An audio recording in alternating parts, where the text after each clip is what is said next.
L'ambiance est plutôt bouillante ce matin à l'École nationale du cadastre et de sciences géographiques, l'ENCSG de Libreville.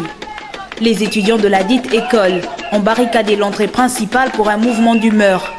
Les raisons ? La réclamation des bourses impayées depuis plus de 12 mois.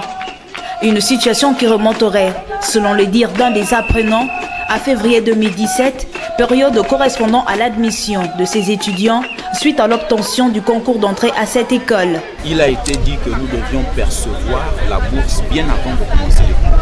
Et nous avons supporté un an. Et depuis ces un an, nous sommes en plein dans la deuxième année et nous n'avons obtenu aucune suite favorable. Voici les raisons pour lesquelles nous sommes là ce matin pour exprimer notre mécontentement. Nous avions rencontré la hiérarchie qui nous a donné des informations que nous n'avions pas eu envie d'entendre. La logique voudrait qu'ils s'expriment de manière à nous satisfaire. Mais depuis un an, nous avions entrepris des réunions avec l'administration, non seulement de l'école, mais aussi l'administration s'est déplacée pour rencontrer le ministère de tutelle. Mais malheureusement, il n'y a pas eu de suite favorable. Et nous avions dû lancer un préavis d'une semaine et demie. Et le préavis arrivait à son terme. Voilà pourquoi nous manifestons. Le problème d'inscription qui s'oppose déjà avec acuité vient s'ajouter à celui existant, sachant que le montant varierait selon le cycle d'études. Une position de ras-le-bol qui pourrait trouver son sens quand on sait que ces derniers, entendez les étudiants, peinent d'abord à subsister vu le climat économique actuel du Gabon. D'où le report de la date des inscriptions par la hiérarchie de cet institut. Les inscriptions, lorsque nous avions entamé les cours au moment de la deuxième année, l'administration nous a signalé que les inscriptions avaient pour date butoir le 31 janvier de l'année en cours. Mais nous avions exprimé un mécontentement. S'il n'y a pas de bourse, il n'y a pas d'inscription. Ils ont dû repousser la date des inscriptions jusqu'au 28 février, donc après-demain. Mais jusque-là, nous ne pouvons pas nous inscrire. Et si vous vérifiez le cycle opérateur géomètre dans lequel je suis, nous sommes à un montant de 50 000 francs. Le cycle technicien, techniciens urbanistes, ils sont à 60 000 francs. Et le cycle ingénieur, ils sont à 75 000 francs. Où pourrons-nous trouver cet argent si nous passons des moments difficiles? L'année ne cessera pas au notre niveau, vu que nombreux parmi nous, ce sont des locataires, nombreux sont sortis des provinces, donc ils passent des moments difficiles au niveau de la capitale, vu qu'on parle en ce moment de la crise. Mais les étudiants que nous sommes aussi concernés par la crise, c'est pourquoi nous revendiquons notre bourse. Au regard des événements actuels, reste à savoir si les autorités en charge prendront à bras le corps cet énième cas de revendication qui mine le secteur éducation.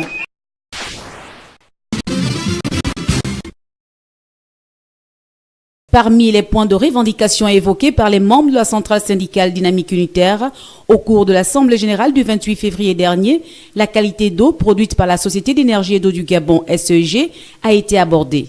Le gouvernement gabonais aurait communiqué lors d'une de ses conférences de presse que l'une des causes de rupture de contrat avec Veolia serait la distribution d'eau impropre à la consommation aux populations du Gabon.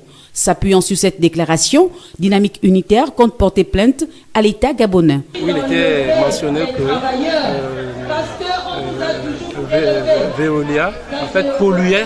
C'était ainsi. Effectivement, pour nous, je pense que c'est quand même très grave pour le consommateur que nous sommes. Quand nous voyons même, en fait, je dirais même la coloration de l'eau, beaucoup de consommateurs se demandent même si effectivement l'eau que nous consommons est réellement traitée. Et lorsqu'on apprend aujourd'hui que non, il y a des sites qui sont pollués, donc ça veut dire que la nappe phréatique dans laquelle ils vont puiser est forcément polluée. À mon avis, c'est quand même très grave parce que ça doit avoir un impact très dangereux au niveau de la santé des consommateurs. Je pense que nous allons entreprendre des actions. Nous allons d'abord, je pense que nous allons sûrement porter plainte contre l'État parce que c'est inadmissible qu'un État qui est censé protéger les citoyens puisse, je dirais, participer justement à son empoisonnement. Pour nous, c'est quand même assez grave. Assemblée décisionnelle qui a vu la présence de nombreux travailleurs gabonais des secteurs publics, parapublics et privés. À l'unanimité et à main levée, il a été décidé du dépôt d'un préavis de grève de 8 jours à compter du 1er mars 2018 à la primature. Ils ont pris des décisions draconiennes au niveau du Conseil des ministres. L'une d'elles, c'est la suspension de l'indemnité de service rendu aux fonctionnaires.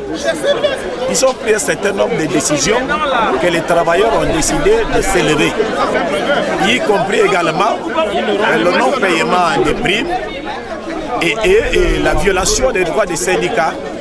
Par exemple, la décision interdisant les activités de la Corée par exemple. D'abord, demain, nous allons déposer à la primature le préavis de grève. Et si d'ici le 9, le gouvernement n'appelle pas Dynamique Unitaire et ses syndicats à la table de négociation, le 9, nous allons entrer directement en grève. Tous les travailleurs du Gabon vont observer un mouvement de grève général, illimité, jusqu'à satisfaction du cahier de charge. Au vu de nombreux secteurs présentés au cours de cette Assemblée générale, le gouvernement gabonais gagnerait à l'annulation de certaines décisions sorties du tout dernier Conseil des ministres, telles que l'avancement au mérite des fonctionnaires, pour ne citer que cela.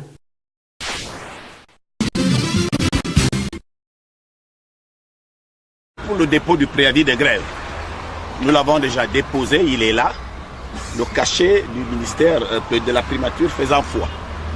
Ça veut dire que le Premier ministre est au courant de la décision de Dynamique Unitaire. Nous avons décidé hier en Assemblée générale que d'ici le 9, le gouvernement ne réagit pas positivement en appelant Dynamique Unitaire à la table de négociation.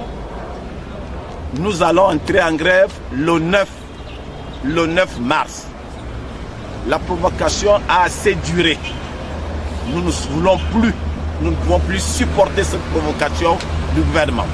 S'ils sont incapables de résoudre les problèmes des concitoyens, des travailleurs, alors qu'ils nous laissent tranquilles, qu'ils ne nous provoquent pas.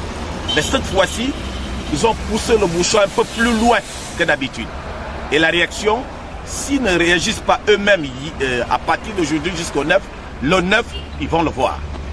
C'est ce qu'ils sont venus dire par rapport à ce dépôt de préavis. Nous partons maintenant au ministère de la fonction publique, donner copie à celui qui a été l'initiateur de ces mesures impopulaires au Ganaga. Après au Ganaga, nous allons déposer une autre copie au ministère du Travail. Et les autres copies, nous allons les distribuer à tous les travailleurs pour qu'ils les déposent chacun dans son administration. Donc, pour que tout le monde soit au courant que si d'ici le 9, rien n'est fait, alors nous allons tous entrer en grève. Il n'y a plus de préavis, la décision a été prise d'entrer en grève, mais nous respectons la réglementation en vigueur. Donc, ce soir, jusqu'au 9, le gouvernement a les cartes en main, s'ils veulent vraiment que les choses marchent normalement.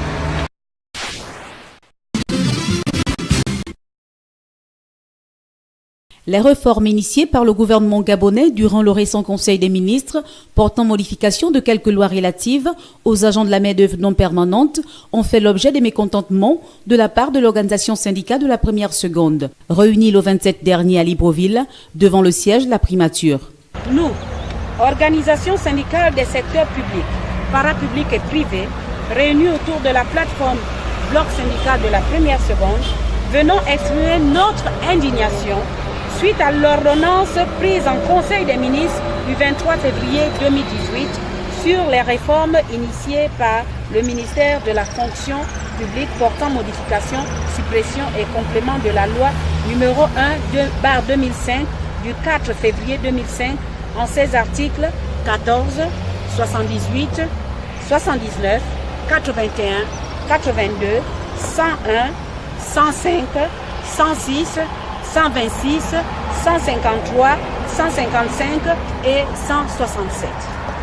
Loi numéro 1/2005 du 4 février 2005, titre 1er, disposition générale, chapitre 2 de l'agent public, article 14, relatif à la main-d'œuvre non permanente. En outre, la suppression ou l'extension des primes aux agents publics, l'octroi des postes budgétaires ont été les suggestions émises par ce syndicat. Nous souhaitons soit la suppression intégrale de ces fonds communs, soit l'extension des primes à tous les agents publics dans le respect des articles 78 et 80 de la loi numéro 1/2005 du 4 février 2005. L'octroi des postes budgétaires à tous les personnels employés dans les administrations. Dernière date de paiement des rappels en décembre 2012 dont nous exigeons l'appurement. Titre 4. Des dispositions spécifiques applicables aux agents permanents chapitre 1. Des statuts particuliers 101, 105, 106 et 126 de la loi numéro 1/2005 du 4 février 2005. La mise en place d'une commission tripartite afin d'étudier la faisabilité des 5 catégories de fonctions publiques. Toutes les mesures de nature à perturber l'ordre public prises lors du dernier Conseil des ministres en sa séance du 23 février 2018 nécessitent la mise en place d'une commission tripartite de négociation, gouvernement, patronat et partenaires sociaux. Espérons que l'audience sollicitée par ces derniers auprès du Premier ministre, chef du gouvernement, Emmanuel Isozen Ngondé, saura taire ce mouvement d'humeur à temps.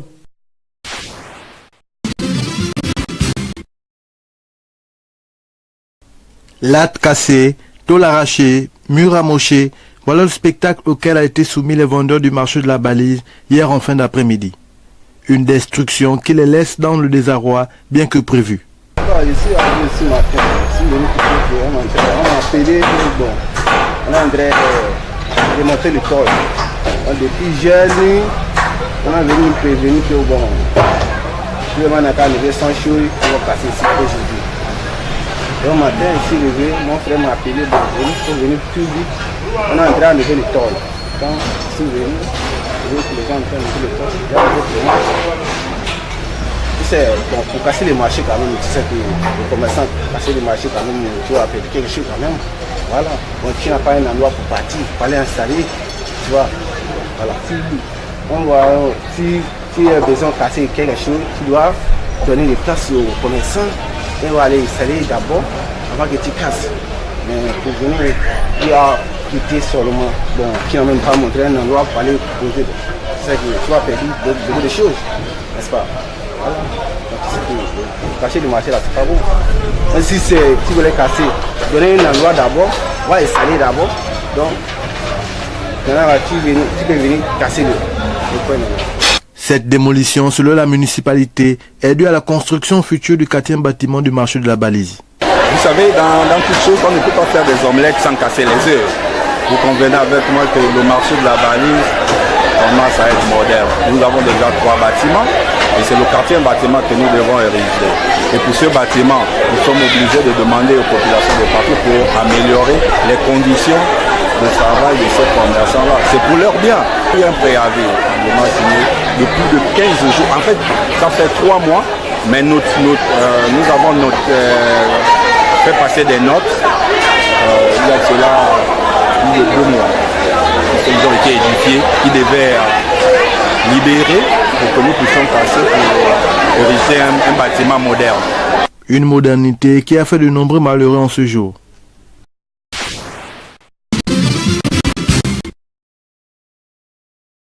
Dans le but de lutter contre l'insalubrité pour l'amélioration du cadre de vie, le ministre en charge de l'hygiène et de la sécurité publique, Lambert Noël Mata, a annoncé le 4 février 2018 le lancement dans les jours qui suivaient de l'opération Libérer les trottoirs. Opération consistant à déployer la force publique dans les rues et avenues des villes pour débarrasser les trottoirs des épaves de véhicules, des garages ambulants et des commerces qui encombrent les domaines publics. Elle a bel et bien débuté dans la capitale depuis quelques semaines. Cependant, force est de se demander si cette nouvelle tentative de l'opération coup de poing connaîtra une réussite finale cette fois-ci. Car, pour rappel, cette action avait déjà été initiée par la mairie de Libreville en 2014, mais a connu un véritable échec parce que les épaves de voitures étaient débarrassées des voies, les marchés anarchiques cassés, alors que quelque temps après, la population était surprise de revoir particulièrement ces marchés illicites se multiplier à nouveau dans les villes. Malgré les dispositions prises par la mairie de Libreville en envoyant les agents sur les marchés pour brûler les étalages, saisir les marchandises des commerçants et même taxer des amendes. 4 ans après, cette initiative est reconduite par le gouvernement. Cependant, l'échec fleurait encore les airs parce que le même scénario risque de se répéter. Pour preuve, il y a à peine une semaine que les commerçants du marché illégal de Cité des Ailes, d'Okala, ont été expulsés de ce lieu, mais grand fut l'étonnement des riverains de les voir à nouveau aussi nombreux que d'habitude. Les raisons souvent données par ces occupants des trottoirs pour justifier leur agissement seraient le manque d'espace dans les marchés légaux construits par l'État, le manque de circulation, donc des clients et de visibilité, mais surtout l'éloignement des marchés. Ainsi, pour atteindre leur objectif, il serait justicieux pour les autorités municipales de construire des espaces commerciaux plus grands dans les zones où la circulation est plus dense et à proximité des ménages. Pourquoi pas dans tous les grands carrefours de la ville?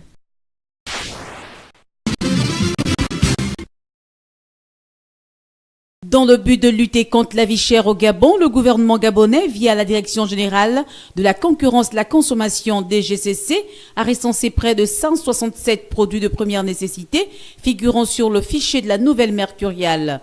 Après plusieurs semaines de sensibilisation sur l'ensemble du territoire gabonais, la DGCC serait dans une phase de surveillance des marchés visant à faire respecter les règles, desquelles la baisse des prix serait au profit des consommateurs. La mercuriale, c'est 167 produits de consommation courante pour lesquels le gouvernement a décidé de bloquer les prix pour soulager le panier de la ménagère, surtout les ménages les plus fragiles. La mercuriale a été lancée depuis octobre. Pour une première phase de 6 mois, normalement, elle devait prendre fin mars. Il y a eu une phase de sensibilisation. Nous avons beaucoup sensibilisé. Nous sommes passés dans les médias. Nous avons discuté avec les opérateurs. Nous avons échangé avec les consommateurs, d'ailleurs, qui ont participé à la mise en place de cette mercuriale. Donc, après, on va dire, 1 mois de phase de sensibilisation, nous avons démarré la phase de surveillance des marchés. Donc, cette phase consiste à aller voir si les opérateurs respectent effectivement les prix arrêtés par le gouvernement. Cependant, force serait de constater à divers endroits de la capitale que plusieurs commerçants, qualifiés de véreux, joueraient au chat et à la souris en ce qui est du respect des prix homologués. Une attitude qui se suivrait de multiples conséquences. Les sanctions vont de l'amende. Si nous arrivons dans un magasin, vous ne respectez pas le prix, c'est d'abord une amende.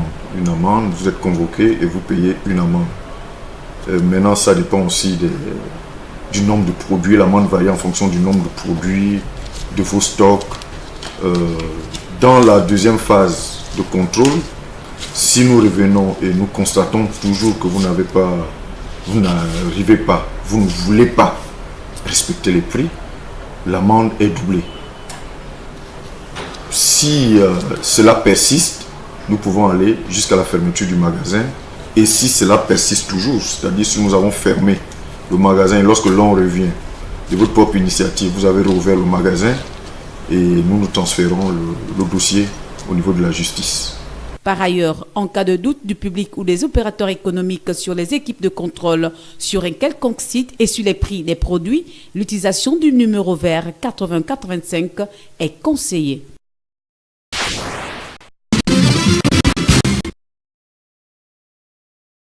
Faisant la une des journaux et des réseaux sociaux depuis quelques jours sur les rumeurs de détournement de fonds, le président de la Ligue nationale de football a tenu un point de presse ce matin dans les locaux de la LINAF 6 à Ongonje pour éclairer la lanterne des Gabonais concernant la plainte introduite par le staff technique de POG FC à la Direction générale de recherche DGR contre lui, Brice Mbika Djambou, pour le non-paiement des aérés de subventions accordées en début de saison.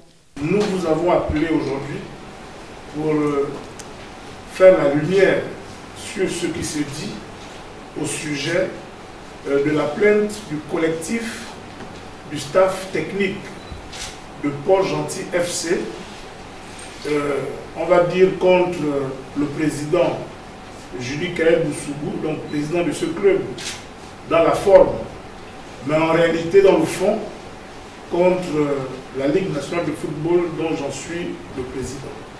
Le patron de la LINAF, qui a été entendu par la DGR le jeudi et le vendredi passé, justifie le non-paiement de ses arriérés de subventions en ses propos. Pourquoi nous n'avons rien donné à Port-Gentil FC. C'est simple. Première chose, nous avons reçu, avant le démarrage du championnat 2017-2018, un courrier venant du président de Port-Gentil FC qui nous signifie clairement que pour le compte de cette saison sportive, il ne s'engage plus à jouer le championnat à la LINAF parce que ne disposant plus suffisamment de ressources propres capables de faire en sorte qu'il puisse jouer la compétition. L'idée de prioriser les paiements par rapport à l'urgence du démarrage du championnat. C'est ainsi que nous avons donné aux autres clubs d'abord 12,5 millions sur les 20 millions de l'ENICA, ensuite 5 millions pour la D1, donc 17,5 millions, et les autres évidemment on a en D2 fait le même exercice. Quant aux trois autres, nous avons dit,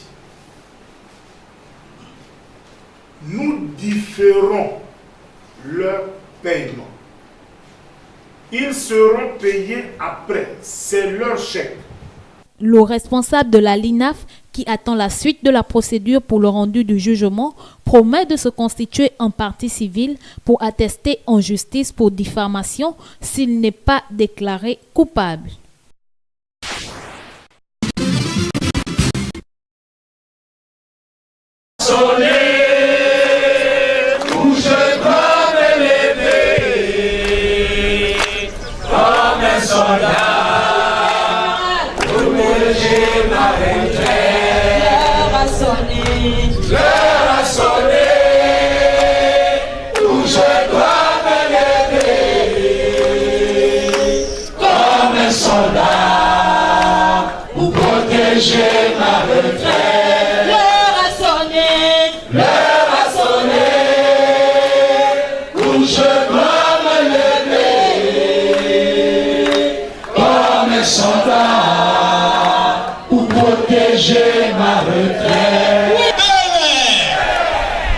Merci.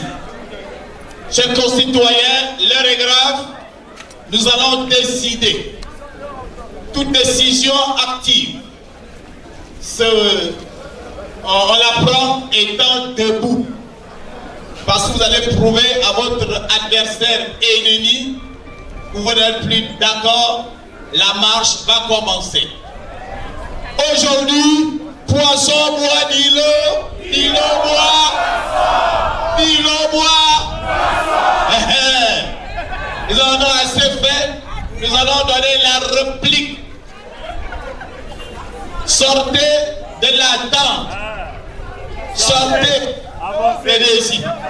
Alors, le mot, on va la voter, on va le voter, le mot en clair, est-ce que c'est une illimité ou illimité? Nous sommes d'accord? Bien. Par rapport aux mesures vraiment draconiennes du gouvernement, quels sont ceux qui veulent entrer en grève?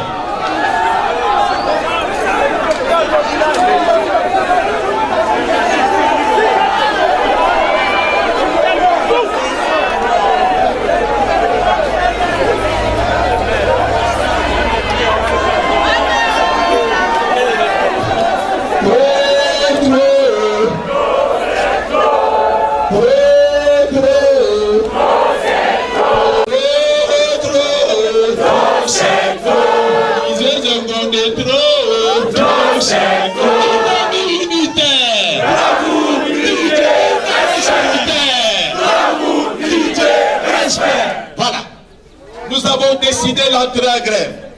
Le préavis de grève sera déposé demain.